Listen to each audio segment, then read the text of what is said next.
I was never the suspicious type of husband. For years, I trusted my wife completely, believing that she would never give me a reason to doubt her. We had built a life together, shared dreams, and made promises that I thought were unbreakable.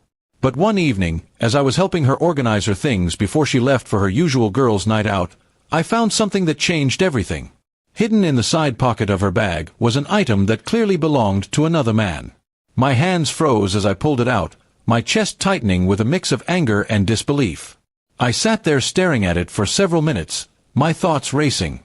It wasn't just any item, it was a clear sign that another man had been close enough to her to leave something this personal. My trust, once unshakable, felt like it had been shattered in seconds. At that moment, every late night, every sudden excuse, and every unexplained smile she had brushed off started to make sense. My stomach churned with the bitter taste of betrayal. But I didn't confront her immediately.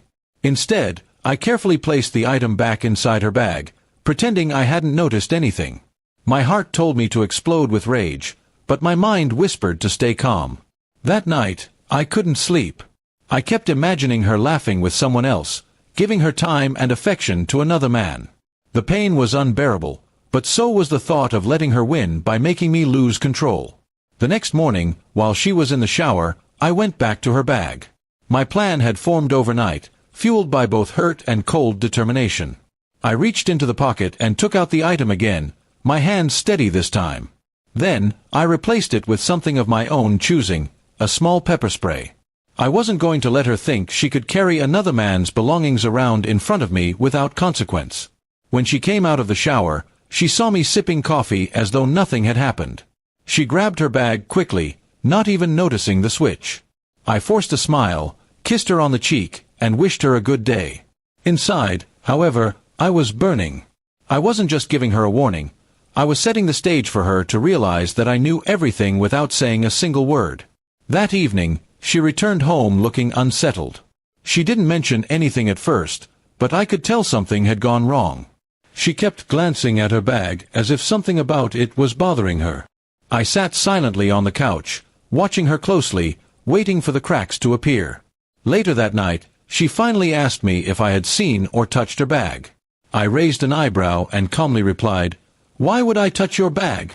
Her eyes flickered nervously, and she quickly dropped the subject. But her restlessness told me all I needed to know. She had gone out with the expectation of giving that man his item back, or meeting him, but instead, she had pulled out the pepper spray.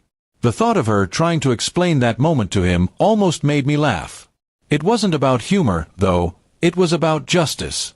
I wanted her to feel exposed, caught, and powerless. She had played with my trust, so I turned the tables and let her own actions trap her. Over the next few days, she acted strangely. She was quieter, more distant, and a little cautious around me. It was clear that she suspected I had done something, but she couldn't confront me without admitting the truth about why she had another man's belongings in the first place. That was the beauty of it. My silence was louder than any argument. One night, I finally broke the silence. I looked her straight in the eyes and said, "Be careful what you carry in your bag. Some things can come back to hurt you."